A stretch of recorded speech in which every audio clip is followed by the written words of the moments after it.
To taste this rich, fill it to the rim. With Brim. Fill your cup to the rim with the richness of Brim. Introducing the strawberry. Plain California strawberries. They're great straight. Adult themes on television. Find out how to make TV better for your family. Shockwave's Television in America, Saturday at 6 on 11.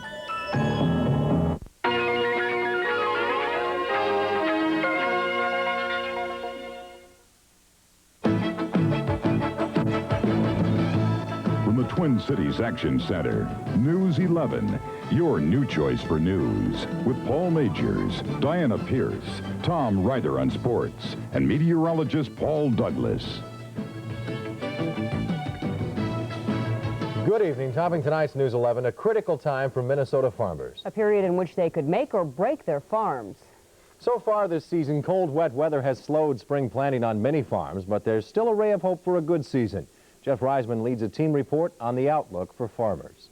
Farmland in Minnesota is being prepared for the 1984 growing season, but progress is being slowed by wetter than usual conditions. There is standing water in many fields. The southern and northwestern parts of Minnesota are especially hard hit with heavily moisture-saturated farmland, but the situation is not yet critical. Really, at this point, we're in a time of year where we have some leeway. It's always a late spring in some parts of the state. Other parts of the state are already making good progress. In Minnesota, oats are 52% planted, far ahead of last year's rate at this time, also ahead of normal. Spring wheat is being planted this year at twice the rate of last season, and about even with normal. Corn plantings are slightly behind both 1983 and the normal rate. Because of the moisture, sugar beet plantings this season are way behind last year and the normal rate. Here at the Minneapolis Grain Exchange and in other places, the prices for most crops could become clearer by the end of June. That's when a major report is due out on farm production and acreage planted. It's our first step in arriving at production for 1984. How much is going to be produced? You know, what's going to be available for export? Most of these traders at the Minneapolis Grain Exchange are bidding on the prices for future crops, which now are stable to up slightly.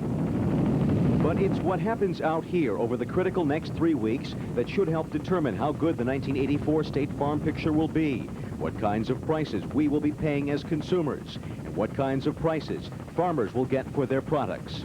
Now Ad Stevenson takes a look at financial problems on the farm. Dan Huns is in trouble. The seeds he's planting were paid for with borrowed money. Last year, with an income of $100,000, he kept only $2,000 in profits. Now, high interest rates are threatening to push him further and further into debt. I haven't talked to anybody that'll say they made money last year, or even possibly the year before. I mean, everybody is hurting to one degree or the other. In Minnesota, 16,000 farmers like Dan have turned to the Farm Home Administration for help. Last month alone, there were more than 800 new loan applications. For the young farmer who's struggling, the FHA is often a last resort. But now the agency is running out of money. More and more farmers are being told they don't qualify because they are a bad financial risk. We're seeing the most difficult time for farmers to get credit, to get their crop in the field, to pay their bills, and to stay current on farm payments. I haven't seen a situation this severe for 25 years that I've worked with agriculture. How long can the government loan us money when you can't even service that debt? And what's really going on? Over the last decade, thousands of small family-owned farms in Minnesota have disappeared. Paradoxically, other farms are thriving. Dale Shornack has that story.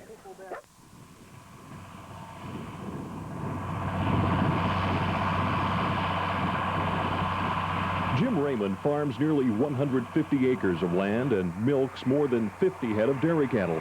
7 years ago, he bought this farm near Howard Lake, Minnesota for $1,000 an acre. Today, unlike a lot of farmers, he's in pretty good financial shape. But with so many of his colleagues going broke, how does he stay in business? It's management. It's, I think a lot of people had a desire to get big, too big maybe, too fast. Jim says it's also important to keep a healthy outlook. Your attitude has a lot to do with how you're going to make it, I guess. think it's the mental part of it, a lot to have to do it. If you can't handle the debt load mentally, it's a big thing too. But no matter how good a farmer is at running his business, he's still at the mercy of the elements. Dale Shornack, News 11. And tonight, the state's Commissioner of Agriculture says it's about time Minnesota got into the marketing business. Jim Nichols says better marketing would help reduce the state's surplus of milk and milk products. Nichols asked a group of farm broadcasters for their help in encouraging people to find new and different ways to use farm products. Dan? And farmers in South Dakota are seeking federal disaster relief tonight to help pay for heavy losses from last week's 3-day snowstorm. Thousands of sheep and cattle died from cold and exposure. Mountains of bills have followed the mountains of snow, affecting almost every part of the Black Hills economy. The cost of digging out has caused serious trouble for local governments and utility companies. If approved, federal disaster money would pay for low-interest loans to those hardest hit by the storm. As if you didn't know, this has been an incredibly bad weather year. This winter's severe storms closed cities, killed hundreds, and ruined thousands of acres of fruit and vegetable crops down south. And when springtime came, Mother Nature unleashed her anger with tornadoes and heavy rains. In fact, since the beginning of the tornado season, hundreds of tornadoes have skipped across the U.S., leaving a path of death and destruction. Some of those right here in the Twin Cities, as we all know, last week in Long Lake, St. Anthony, and New Brighton. We all know there's nothing we can do to stop tornadoes, but the technology is available to tell us where the twisters are. It's called a Doppler radar, and the National Weather Service here says it wants one, so that it can keep us better informed about bad weather. So today, the Weather Service got the ball rolling. We have a team report from News 11 meteorologists Paul Douglas and Joe Dandria. The Apache Plaza in St. Anthony was one of the areas hit hard by last week's tornado. Today in the plaza parking lot, Minnesota Congressman Jerry Sikorsky, along with employees of the National Weather Service and some Minnesota businesses, started a fund drive to buy a new Doppler radar system, a radar that could have provided an earlier warning of last week's storm.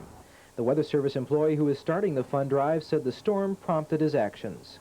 We feel this was the last straw, in my opinion, that I've got to do something now, and that's why I'm out asking the support of the people to put one in. The Weather Service chief meteorologist says his organization needs donations because even though the government is developing a new Doppler system, it may not be implemented here until the early 1990s. The very superior Doppler radar that is integrated with a very high-powered system and is our next generation radar for the Weather Service, but we don't have the money to put in interim systems and the new systems as well. With more on how the new Doppler radar works and how people can contribute to it, here's Paul Douglas. It's been over a week since a tornado ripped into St. Anthony with winds estimated to be 200 miles an hour. Why wasn't there more warning? Well, last Thursday's severe thunderstorms weakened as they approached the Twin Cities, and then intensified explosively as they passed right over Minneapolis, spawning an 8-minute tornado. But local meteorologists were unable to see that twister. Here's why. Ground clutter. It's caused by radar beams bouncing off tall buildings, and it literally creates a blind spot directly over the Twin Cities. For this reason, the National Weather Service insists that it needs a reliable, state-of-the-art Doppler radar, a radar so sensitive it can detect the movement of tiny raindrops and calculate wind speeds. In most, but not all cases, Doppler can pick up rotating thunderstorms capable of unleashing a tornado. The identification of the system that has been proposed for us for use is a Cavoris model system Doppler radar, and the Doppler feature itself will give relatively good definition within 40 miles of the Twin Cities metropolitan area. It will eliminate the ground clutter that you have seen described that obscured even the severe thunderstorm and tornado that struck this area, and it gives the opportunity for the analysis of a system while it is being born, not after it's been created. And Graf adds that if the money can be raised, a new National Weather Service Doppler radar could be up and running in 7 to 10 days. In the past year, there have been some major breakthroughs in Doppler technology. Even though we still wouldn't be able to predict each and every tornado, the general feeling is that this new Doppler radar would greatly improve the National Weather Service's ability to predict severe weather. But the local National Weather Service needs your help. They need your contributions. They need a Doppler radar desperately, and you can contribute $1, $5, $10, $100 to the Doppler Radar Fund, St. Anthony National Bank, 2401 Lowry Avenue Northeast in Minneapolis. Contributions are tax deductible. They need $100,000. They already have $10,000. A Doppler could be up and running within 7 to 10 days. Paul and Diana, in Oklahoma City, all 3 commercial TV stations have Doppler radar. That sounds great. But what that can lead to is 3 different interpretations of where the tornadoes are forming, which can produce just total chaos and confusion in the viewers' minds. Now, there's a part of this story that we seem to be reluctant to discuss because I think it involves another television station, that station being Channel 5, which has a Doppler. It's my understanding that the National Weather Service is tied into that Doppler. I want to ask you the question, give me an honest answer. Why don't they use that? Why do they need a new Doppler? The National Weather Service does have a tap, apparently, on KSTP's Doppler, but there have been some problems with Channel 5's. Certainly, they were the innovators in Doppler technology nationwide, but since Channel 5 put in their Doppler, there have been some improvements to eliminate and reduce ground clutter. There have been some breakthroughs, and that's why the National Weather Service is pushing for a new state-of-the-art. We need it, and it's something which could save some lives in the future. And what we need it for is the whole community, right? That's right. This sort of transcends station ratings, etc., hype, promotion. We need this to save lives in the future. All right, So Paul. it's for the National Weather Service. You bet. Thank you. Thank you. 500 federal prisoners will be doing their time in Rochester, Minnesota next year. Federal prison officials announced today that remodeling of Rochester's Old State Hospital will begin in June, and the first prisoners will arrive in October. About 200 area residents will be hired to staff the facility. But some Rochester natives are still angry about the prison. They are planning to sue the government to overturn the sale. Good news and bad news for residents of Adrian, Minnesota. The good news is the federal government has approved a $119,000 grant to help the city build 3 new water wells. Last January, Adrian had to abandon 2 of its wells when officials found hazardous chemicals in the water. But the bad news is that Adrian had asked for $600,000 in federal assistance, almost $500,000 more than they got. City officials say they're not sure yet whether the lower amount will be enough to pay for the replacement wells. The first Minnesota Marine to return from his tour of duty in Beirut is back on home soil tonight. Lance Corporal Todd Mobrotten was one of the more than 200 Marines who first saw action in Grenada, then shipped out to Lebanon to replace the group who went through the bombing last October. Todd will be home on leave for the next 3 weeks, but no matter how he spends it, it will be hard to top today's homecoming. Feels really good. It feels fantastic, I have to say. It's so good to have him home, and I'm so proud of him. It's nice having a Marine in the family. Todd's homecoming will be followed by 24 more Minnesota Marines and 27 from Wisconsin. Coming up, a post office drug bust. And a jury begins to decide the fate of the so-called weepy-voiced caller. That's all next. Paul? On the way, a little bit of thunder, a little sun, and a plethora of clouds for the weekend. Tom? All right, Paul, I'm here at the Metrodome. Of course, the Twins are playing the Oakland A's, but I'm down here for a little bit more than that. I just visited with Calvin Griffith. Very interesting conversation. We'll talk about that when the sports comes on. Paul, Diana? Also coming up on the News 11 hour, senior citizens stay in shape with the help of the 11 Health Fair. And later, a look at stark studies of photographic art from one of the best. We'll be right back.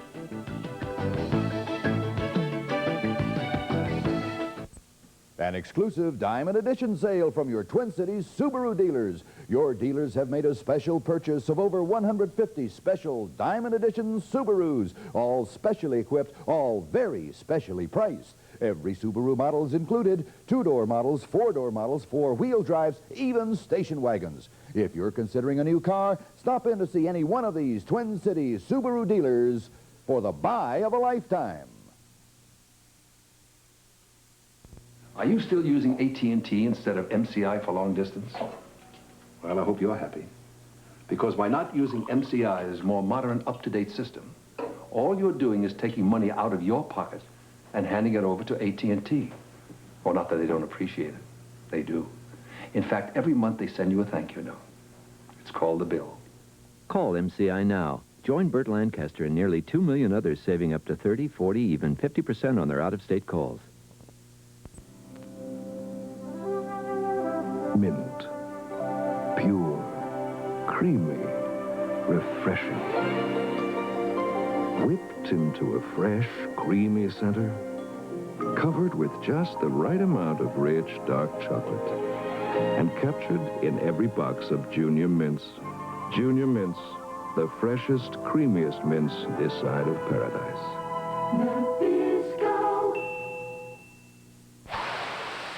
It's here, Twin Cities. 20 years of rock and roll in stereo on the new KJO 104 FM. Bond was set this morning for 8 Minneapolis postal workers who were arrested yesterday on federal drug charges. U.S. Attorney Donald Lewis announced today in Minneapolis that the workers are charged with selling marijuana and cocaine. Yesterday's arrest followed a 10-month investigation into the sale of drugs by Minneapolis postal employees. Federal authorities say the investigation will continue. A jury is now deciding the fate of Paul Stefani. He's accused of trying to kill a Minneapolis woman. He's also a suspect in a pair of Twin Cities murders and allegedly is the weepy-voiced caller who phoned police confessing to the crimes and pleading for help. News 11's Bernie Grace has more on the case being decided right now. It was nearly 2 years ago, 21-year-old Denise Williams was hospitalized after being stabbed numerous times. Williams, an admitted prostitute, had been to Paul Stefani's apartment and performed sexual favors. On the way back to Hennepin Avenue, the two got into a bloody fight. The jury must now decide whether Stefani attacked Williams or, as the defense maintains, Williams attacked Stefani to get even with him. Defense attorney Jim Krieger told the jury Williams was angry she wasn't paid the full $100 for sexual favors, so she banged a bottle over Stefani's head. Krieger adding, in the ensuing fight, Paul Stefani did not intend to kill her. He was in a frenzy after being struck in the head. But prosecutor John Ryan says it was Stefani who attacked first, adding Stefani stabbed Denise Williams 15 times with a Phillips screwdriver, and he did not stop and wouldn't stop if Doug Penning didn't come to the scene. Penning responded to Williams' cries for help. So the 11 women, one-man jury must decide who's telling the truth. Did Stefani attack Williams or Williams attack Stefani? Even if the jury does find Stefani not guilty of the attempted murder charge and the assault charge, he would not go free, because Stefani is also charged with first-degree murder in the 1982 stabbing death of Minneapolis woman Barbara Simons. No trial date has been set in that case. Bernie Grace, News 11, Minneapolis. And in the South Dakota white slavery trial of a St. Paul man, the jury said guilty today. 60-year-old Alfred Leamus was accused of transporting young girls across state lines to engage in prostitution. Leamus claimed he didn't know the girls were minors and he brought them to South Dakota for topless dancing, not prostitution. The jury deliberated for 2 days before returning the guilty verdict. Sentencing is set for June 4th, and Leamus could face up to 10 years in prison and a $10,000 fine. The Minnesota Orchestra will be losing one of the most popular music directors it's ever had. Neville Mariner announced today that he will be stepping down when his contract expires in 1986. Mariner is world famous for his many recordings. He says he is leaving to pursue commitments in Europe. Still coming up, a look at how we're changing the weather accidentally every day. Paul Douglas will explain in his final report on modifying the weather as the News 11 hour continues. We'll be right back.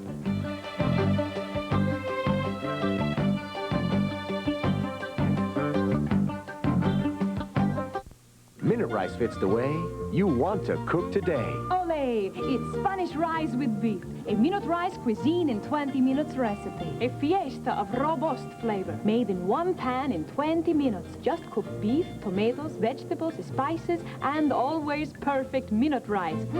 Fantastico! Spanish rice with beef, one of the cuisine in 20 minutes recipes on the Minute Rice box. Another delicious reason. Minute rice fits the way you want to cook today. In today's world, everything revolves around the dollar. Each of us works hard to put together a few bucks, and then in spending them, these poor little dollars have to work harder than ever. This brings us to Drug Emporium, where your dollar goes farther. You'll save on prescriptions, you'll save 20 to 25% on cosmetics, you'll save up to a third on specialty items, 40% on greeting cards, and up to 30% or more on name-brand drugstore products. At Drug Emporium, your dollar goes farther. Shop Drug Emporium and give your dollar time to relax. Sure, farming is hard work, but it takes a lot of thinking, too. I thought long and hard before I tried new Bucktrill corn herbicide last year. I found it does more than stop broadleaf weeds. It stops me from worrying about vapor drift and stalk brittleness. When you stop and think about it, it just makes sense to use Bucktrill, the post-emergent herbicide that does its job and stops. Stop weeds, stop worry. The Bucktrill stops here. Weather modification is already paying off for farmers west of the Mississippi by producing more rain and less hail. But in the final part of his special report, Weather Made to Order, Paul Douglas discovers that we're changing the weather accidentally every day. Again, you have to be very aware of what the weather conditions are so you don't seed potential flash flooding situations and so forth. June 9th, 1972. Rapid City, South Dakota is inundated with 14 inches of rain in 8 hours.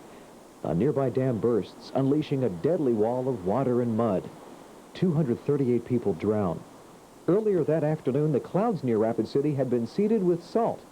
Did the rainmaking experiment backfire? Survivors think so, and they sue the federal government for damages. But they fail to prove that cloud seeding triggered the flood. And 11 years later, the court case is dismissed. February 1978. Heavy rainstorms punish Southern California. Mudslides leave 10 dead and damage approaching $50 million. Again, it's discovered that clouds nearby have been seeded. Were these floods man-made? Highly unlikely, according to scientists and professional cloud seeders like Tom Henderson. In the middle of all of those projects in the last 30 years, we do not have a case of flooding that has been associated with any of the seeding events. Never, in all that time. The weather seems to be getting worse every year instead of better, and it seems to be more frequent. These farmers in northwestern Minnesota are blaming 5 years of record flooding on cloud seeding projects over North Dakota. Well, all the evidence seems to indicate that we are in a wet period, and this idea of increased precipitation probably seems to be more or less a natural event. But local farmers aren't convinced, and last weekend in Thief River Falls, they took their complaints directly to the cloud seeders. All agreed that more research is needed into possible downwind effects of weather modification. There needs to be more emphasis placed in research in cloud modification capabilities. It could be an appreciable influence downwind, but you can't show it, you can't prove it in court.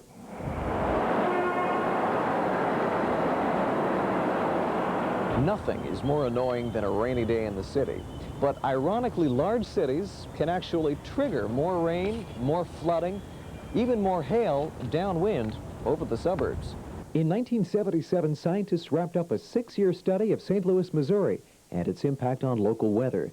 The Metromex project concluded that city smoke and heat sparked a 30% increase in summer rains downwind. Thunderstorms were 45% more common, and reports of hail doubled. Minnesota State climatologist Earl Kinnis believes there is some evidence that the Twin Cities may be generating more rain downwind over Wisconsin.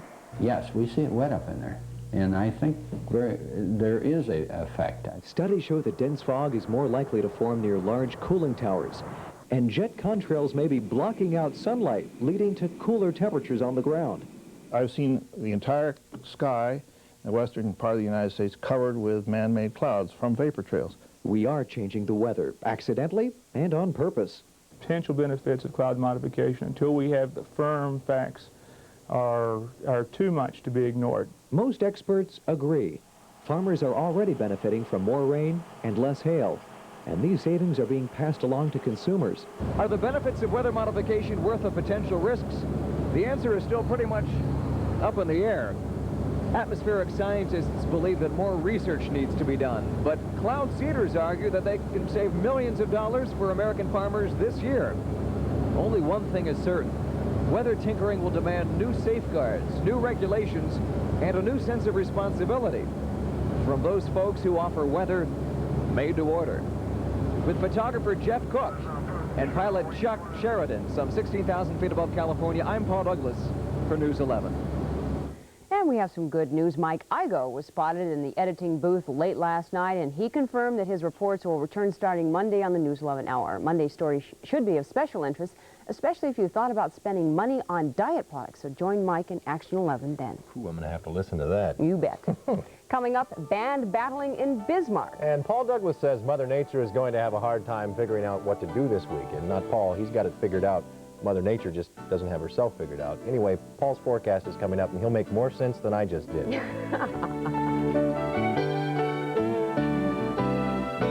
Now, the Starving Artist Group can help you change any room in your home from this to this, or from this to this. This Sunday only, a spectacular new collection of original oil paintings will be on sale at rock-bottom Starving Artist prices. Believe it or not, there's nothing over $39. A huge collection from talented professional artists and nothing over $39. Starving Artist Group art sale Sunday only. Holiday in Roseville, holiday in Bloomington Central. Nothing over $39, noon to 5 p.m. I grew up with Toro equipment here at Latrobe. I know it lasts. That's why our new rider is a Toro. It's so durable. It carries a 2-year warranty. All the Toro riders do. And talk about versatility. It side discharges, vacuums leaves, mulches, even bags. And it makes one heck of a golf cart. Buy a rider now and get up to $300 in free accessories.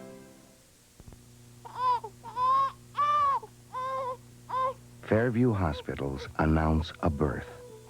One of such significance that already at the age of a few days, it promises a lifetime of contribution to the health of its community. The birth, not of a child, but of a new hospital, Fairview Ridges. Now with 5 hospitals, Fairview is bringing health care to more people than ever before. In 11 Country tonight, the man who made store-bought frozen pizza into an empire is now working banker's hours. Gino Paolucci recently took over the Miller Hill State Bank in Duluth, and in 3 months that he's been running it, bank deposits have more than doubled. At a grand opening ceremony held earlier this week, Paolucci expressed his appreciation for the public's response to his consumer-oriented bank. He said the bank was purchased to meet the needs of those considered to be small depositors by larger institutions. And in North Dakota, more than 2,500 high school students have gathered at Bismarck Junior College to compete for top state honors in musical abilities. This is the 11th year in a row that the High School Music Festival has been held at the college and draws the state's best musicians and vocalists. 20 judges from 5 different states had to pick the best of the best today, and that must have been a tough decision, as you can hear. I want to digress here for a little bit. We all have to go to work, right, when we don't feel maybe 100%? Diana is a real trooper today. She bit the inside of her mouth. When was it, last night? Oh, it was a week ago. A week ago. And, folks, she's in a little bit of pain here right now. And well, I rebit it today, so just call me clumsy. Yeah, you're suffering a little bit. Yeah, it hurts. You're going to make it. Send your cards and letters to WTCN. Anyway, we hope you feel better. I'm just trying to get through. Today. You can sip on something cool here while I babble about the weather. Okay. Yeah, give your mouth a couple of minutes rest here. But this whole weather series, do you realize it is not outside the realm of possibility that somebody in Wisconsin could someday sue the Twin Cities for accidentally sparking a hailstorm or a man-made flood? The Twin Cities are inadvertently affecting the weather downwind. It's a fascinating field, and I think it's going to keep a lot of attorneys well paid over the next couple of years. The whole aspect of weather modification, who gets what rain, who decides, who has a right to tap the water in the sky. But there certainly are some benefits. I wish we could modify the weather for the weekend. Doesn't look too good right now. We want to check the radar as of 3, you laugh. We want to check the radar as of 3 o'clock this afternoon. You can see some of the storms that unleashed small hail. Up in northern Anoka County and up towards Chisago County, some reports of marble and pea-size hail. And this is the radar over the last 3 hours. And you can see more showers and thunderstorms have been sprouting up just to the west of the Twin Cities, from about Mille Lacs southwestward to Redwood Falls. They're moving towards the east. We want to check live radar, show you what's happening right now. And there you can see some heavy weather just to the west of the metro area. From about Elk River, southward to Buffalo, southward to Glencoe and Wilmer, they're moving towards the east. If you're heading out this evening, thunderwear, highly recommended. Grab an umbrella or something waterproof. There could be some grumbling and rumbling outside your window. A good chance of showers this evening. There will be some drying tomorrow. The next threat of significant rain will come on Sunday. Earlier today in our backyard, enough peaks of sunshine for a high of 59 after a low of 42. Rainfall so far, just a trace. There's your sunrise and sunset. Right now in the backyard, it is cloudy, a few sprinkles, 57, a southwest wind at 15. The relative humidity right now, 55%, and the barometer 29.64, and it's now falling. Lows around the nation this morning, 60s and 70s over the southeast, 20s and 30s. The weather map still looks more March-like than May-like. And this big temperature extreme responsible for howling jet stream winds, which in turn are spinning up a rash of tornadoes. We've already seen over 500 tornadoes nationwide during a typical year. During 12 months, we only see 730 twisters, so we're way ahead in the tornado category. Reports of hail north of the Twin Cities this afternoon. A couple of funnel clouds and tornadoes. Tornado warnings had to be issued for Valley City and Jamestown. No reports of serious injury or damage. Flash flood watches up for the Northeast and a severe weather watch in effect for much of the middle Atlantic states. Here's the storm. It's an Alberta Clipper. It's racing southeastward. It'll produce some showers and thunderstorms this evening. Skies will try to clear out behind this Alberta Clipper tomorrow, but any clearing is going to be very brief. You can see the clouds now producing showers and even some thunderstorms. And on Super Radar, you can see where the heaviest weather is now from the Twin Cities westward to about Bismarck, North Dakota. On the nowcast, lots of rain just to our west, temperatures generally in the 50s and 60s. Again, if you're heading out this evening, grab an umbrella. It could get wet and noisy in a hurry. Here's the 11 outlook for it tonight. A good chance of showers, maybe a heavy thunderstorm where you live, 42 to 47. And then for tomorrow, the nicer day of the weekend. As it now looks, variable clouds, a risk of a 5-minute shower, but there could be some peaks of sun thrown in too, a high near 60. Sunday, another storm forecast to spin up over the plains, could produce some rain, maybe some tornadoes over the middle Mississippi Valley, 56. Some sunshine Monday, 58. Tuesday, a shower and a high of 56. Paul and Diana, I guess you're probably pretty sick of looking at me right about now, so I will gracefully make my exit, or not so gracefully, from the backyard. We'll have an update at 10. All right, Paul. Thank you very much. The week-long 11 Health Fair continues tonight with sites open all across 11 country. And the turnout at one of the sites today has everyone involved in very high spirits because more than 150 people passed through the fair at the Divine Redeemer Hospital in just 1 hour. That's more than the total number who participated at that location in all of last year. Diane Rossi is out at the site right now with more on this record-breaking day. Diane, what are you doing? Well, hi, Paul, Diana. I tell you, I'm out here at St. Paul Divine Redeemer Hospital. It has just been a fantastic day. They have hit over 200 people as of right now. And I'll tell you, I'm sitting here, everybody's having a great time. I'm playing on this computer, trying to figure out how nutritionally fit I am. I tell you, I don't think I like what it's telling me so far. But we'll play around with it a little bit more here. More and more people seem to be coming out this week to find out what they can do to lead healthier lives. What I want you to all realize is we're here. This is Senior Citizens Day, and the seniors were finding out that it's just as important for them to stay physically active as it is for younger people. But it should be fun at the same time. If it becomes painful, they've got to learn to quit, or just don't push them. It's just got to be a very gradual and enjoyable activity, a recreation program. So after baring their toes, the group started to warm up. Lots of breathing and slow movements. But as soon as the blood was pumping, it was up out of those chairs for the toe touchers. Well, almost toe touchers. Now, can you bring Knuckles to the floor? Oh, you're kidding. Big Knuckles. Oh, sure. The crowd was big at the start, but it quickly dwindled down until only the diehards were left. And they enjoyed the demonstration. Yeah, it feels me better because